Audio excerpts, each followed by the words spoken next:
સાંભળો, કાલે મેં કીધું હતું ને કે મારા માસીના દીકરાનું એક્સિડન્ટ થયું છે અને ઉપરથી માસી હોસ્પિટલમાં એકલા છે. તો વિચારું છું કે કાલે જઈને એમને મળી લઉં. હં? લાગે છે કે કોઈ આવ્યું છે. હું તમારી સાથે પછી વાત કરું.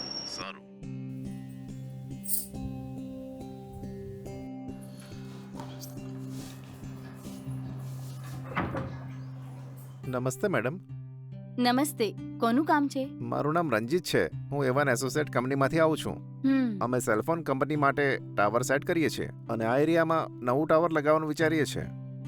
જો તમારા ઘરની ઉપર ખાલી જગ્યા હોય તો હું જોઈ શકું છું? તમારી છત પર ટાવર સેટ કરવાની જગ્યા છે મેડમ? હા, જગ્યા છે.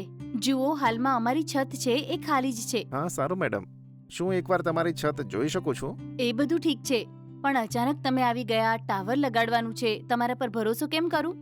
ખાલી હાથે આવીને છત દેખાડવાનું કહો છો તો કેવી રીતના દેખાડું? મેડમ, અમારી કંપની બધી સેલફોન કંપનીઓના ટાવર સેટ કરીને તેમને રેગ્યુલર મેન્ટેન કરે છે મેડમ. આ એરિયામાં સિગ્નલ બહુ જ વીક છે એટલે અમે ટાવર લગાવવાનું વિચારીએ છીએ. તેથી ખાલી જગ્યા જોવા આવ્યો છું. બની શકે કે તમારી ટેરેસ અમારી કંપની માટે સારી હોય તો અમે ત્યાં ટાવર સેટ કરીને તમને દર મહિને ભાડું આપીશું. ભાડું આપશો કે કેટલું આપશો? દર મહિને 50,000 રૂપિયા આપી દઈશું મેડમ. શું કીધું? સેલફોન ટાવર સેટ કરવા માટે જગ્યા આપીશું તો 50,000 આપશો? જી મેડમ. જો તમારી છત અમારે સેલફોન ટાવર માટે યોગ્ય હશે તો તરત તમને એડવાન્સ પણ આપી દઈશું અને દર મહિને અમે ભાડું પણ આપી દઈશું. સારું, ચલો તમને છત દેખાડું છું. આવો, ચલો.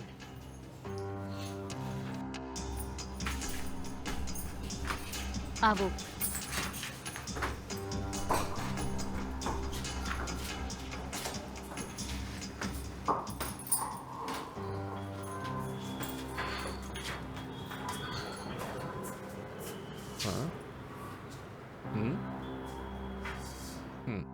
જુઓ, અમારી આ છત ટાવર મૂકવા માટે ઓકે છે ને? હા, ઓકે છે મેડમ. અચ્છા મેડમ, હવે નીચે જઈએ. બીજી ડિટેલ્સ હું તમને બતાવું છું.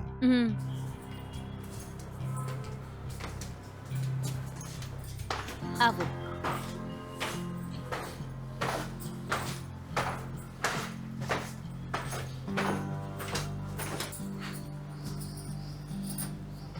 મેડમ, અમારું સેલફોન ટાવર સેટ કરવા માટે તમારી જગ્યા ખૂબ જ સરસ અને ઉત્તમ છે. અત્યારે જ હું તમને એડવાન્સ 10,000 રૂપિયા આપી દઈશ અને સવારે આવીને હું એગ્રીમેન્ટ પેપર આપી દઈશ. એ તમે મને સાઇન કરીને આપશો તો 10 દિવસની અંદર ટાવર સેટ કરીને અમે આપી દઈશું. જ્યારે ટાવર ફિક્સ થઈ જશે તો દર મહિને 1 તારીખે તમારા ખાતામાં 50,000 રૂપિયા જમા થશે. એમ વાત છે? ખૂબ ધન્યવાદ. સારું મેડમ, અત્યારે 10,000 રૂપિયા એડવાન્સ આપું છું.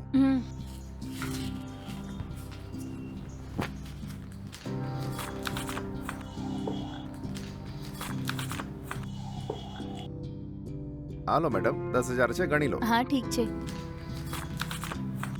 10,000 છે. સારું મેડમ, કાલે સવારે આવીને એગ્રીમેન્ટનું કામ હું ખતમ કરી દઉં. સારું, કાલે આવો.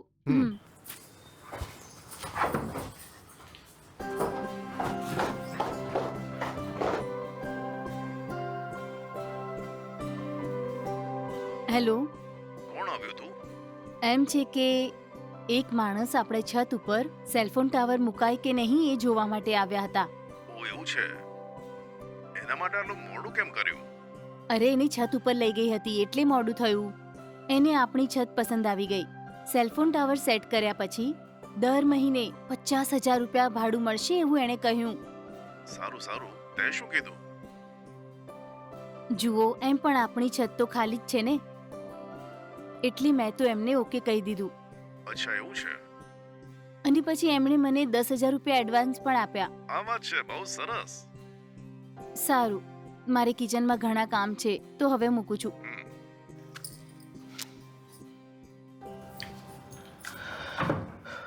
અરે તમે. મેડમ, હું એગ્રીમેન્ટ લઈને આવ્યો છું, તમે સાઇન કરી દો. હા, કેમ નહીં, અંદર આવો ને. બેસો.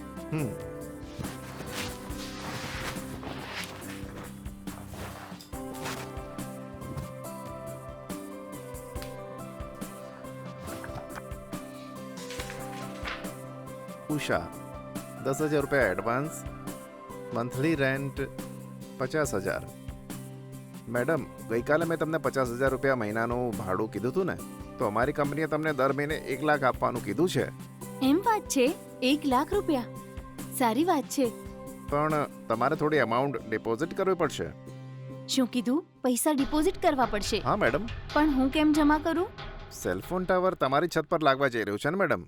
જો ક્યારેક ટાવરને થોડું ડેમેજ થઈ ગયું તો તે નુકસાનને રિકવર કરવા માટે અમે ઇન્સ્યોરન્સ કરી આપીશું. તેથી ડિપોઝિટ કરવી પડશે. સારું, કેટલા આપવા પડશે? કોઈ વધારે અમાઉન્ટ નથી મેડમ. બસ તમે 1 લાખ રૂપિયા ડિપોઝિટ કરશો તો તરત જ ટાવર નાખી દઈશું. એ પછી તો તમને દર મહિને 1 લાખ રૂપિયા આવશે ને.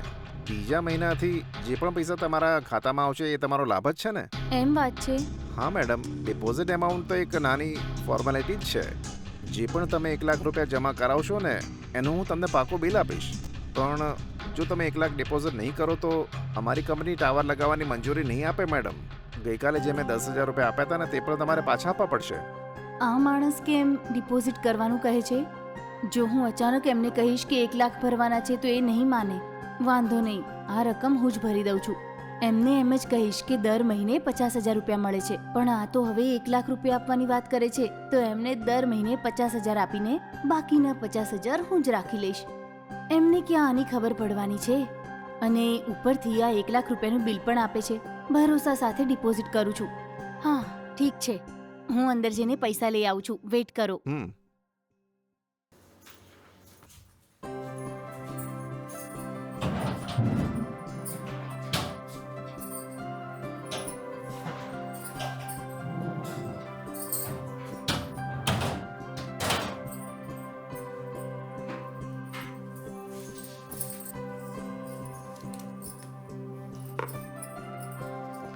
આલો, આમાં 1 લાખ રૂપિયા છે, ગણી લો.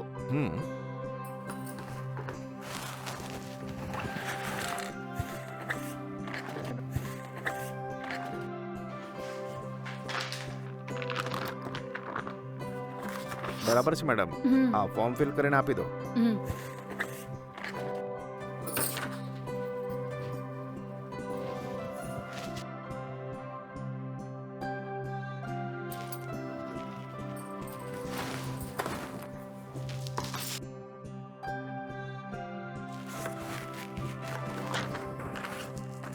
એક મિનિટ મેડમ, તમારા 1 લાખ રૂપિયાની રસીદ આપું છું.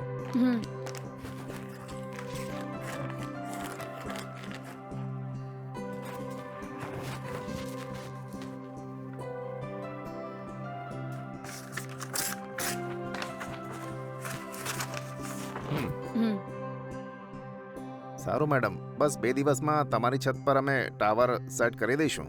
પછી દર મહિને તમારા એકાઉન્ટમાં 1 લાખ રૂપિયા ક્રેડિટ થઈ જશે. જી સારું, ઓકે. સારું મેડમ, હું નીકળું છું. સારું, ચલો.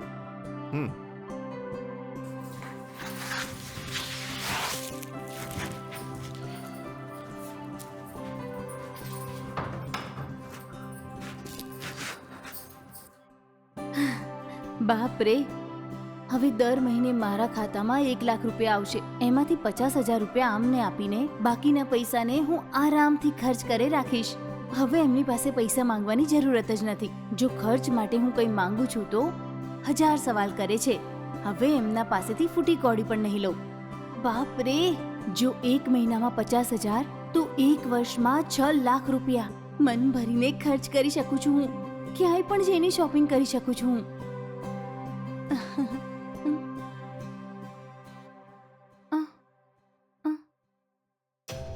તમે જે નંબર ડાયલ કર્યો છે તે સંપર્ક ક્ષેત્રથી દૂર છે. દયા કરી પુનઃ પ્રયાસ કરશો.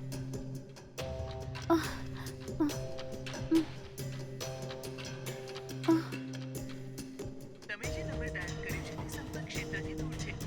દયા કરી પુનઃ પ્રયાસ કરશો.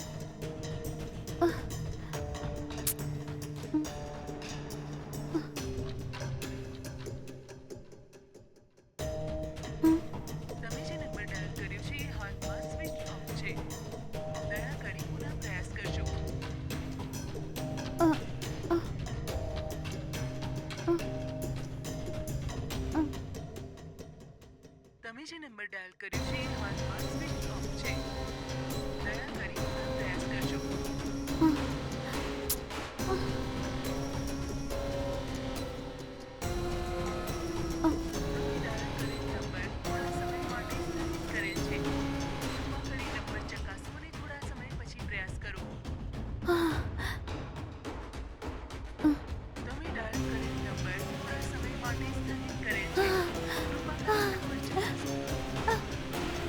શું છે આ? 2 દિવસમાં આવીને ટાવર સેટ કરીને જઈશ કીધું હતું અને એને કહે 1 અઠવાડિયાથી વધારે થયું.